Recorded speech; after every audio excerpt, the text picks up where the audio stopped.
செய்த நன்மை நினைக்கணும், நன்றியோடு துதிக்கணும், சொல்லி தாரும் ஆவியானவரே. செய்த நன்மை நினைக்கணும், நன்றியோடு துதிக்கணும், சொல்லி தாரும் ஆவியானவரே. ஆவியானவரே, ஆவியானவரே, பரிசுத்த ஆவியானவரே,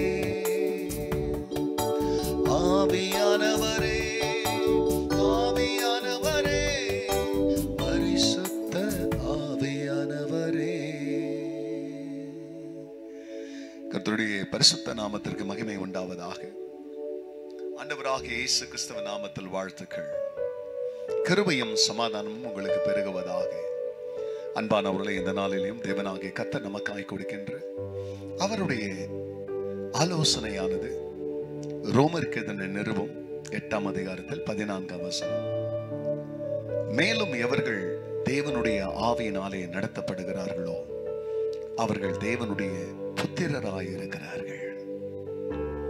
அன்பானவர்களே, ஏதோ நம்முடைய தேவனாகிய கர்த்தர் நம்மை மறுபடியும் ஆவியினால் வார்த்தையினால் பிறக்க செய்தார். ஒரு பெரிய யூத மதகுரு இயேசுனிடத்தில் ராக்காலத்தில் வந்து, ரபி என்று நீ தேவனிடத்தில் வந்த போதகர் என்று அறிவேன் என்று அவரை பாராட்டினான். அப்பொழுது ஆண்டவர் சொன்னார், ஒருவன் மறுபடியும் பிறவாவிட்டால் தேவனுடைய ராஜ்யத்தை காண மாட்டான். மீண்டும் ஒரு வசை சொன்னார், ஒருவன் ஆவியினாலும் ஜலத்தினாலும் பிறவாவிட்டால் அவன் தேவனுடைய ராஜ்யத்திற்குள் பிரவேசிக்க மாட்டான் என்று. அதற்கு அவன் கேட்டான், ஒருவன் முதிர் வயதாக இருக்கும் பொழுது தன் தாயினுடைய வயிற்றில் 2ஆம் தடவை பிரவேசித்து பிறக்கக்கூடுமோ? கர்த்தர் அவனுக்கு பதிலை சொன்னார், மாம்சத்தினால் பிறப்பது மாம்சமா இருக்கும், ஆவியினால் பிறப்பது ஆவியா இருக்கும். அப்ப நான் மறுபடியும் பிறந்தது மாம்சத்தின்படி பிழைக்க அல்ல, ஆவியின்படி பிழைக்க. இப்போ மாம்சத்தின்படி மதகுருக்களா இருந்தவர்கள் இயேசுவின் நாட்களிலே இயேசுவை கொலை செய்கிறதற்கு அவருடைய ஊழியத்தை அங்கீகரிக்கவில்லை. போராமையினால் கசப்பினால் நிரம்பினவர்களாய் அவரை கொலை செய்கிறதற்கு ஒரு கிரியத்தை விலை பேசி ஒரு தொகையை அவருக்காக நியமித்து அவரை கொல்லும்படியாக முன் வந்தார்கள். அநேக மக்கள், நீங்களும் நானும் கொஞ்சம் ஏமாந்தவனா கூட மாம்சத்தின்படி பொல்லாத பிசாசு நம்மளை வஞ்சிப்பான். அதனால தான் ஆண்டவர் அந்த மதகுருக்களை பார்த்து ஒரு வார்த்தை சொன்னார், பரிசேயர்களை பார்த்து ஒரு வார்த்தை சொன்னார், நீங்கள் உங்கள் பிதாவாகிய பிசாசினால் உண்டானவர்கள். அதற்கு அவர்கள் சொன்னார், ஆபிரகாம் எங்களுக்கு தகப்பனாயிருக்க எங்களை எப்படி நீ பிசாசின் பிள்ளைகள் என்று சொல்லலாம் என்று. எனக்கு அன்பானவர்களே,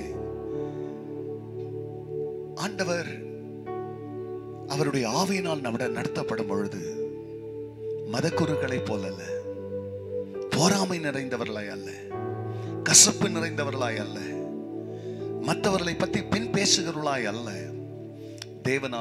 தேவனுடைய ஆவியினால் நடத்தப்படுகிறவர்கள் மட்டும்தான் தேவனுடைய பிள்ளைகளாய் இருப்பார்கள்.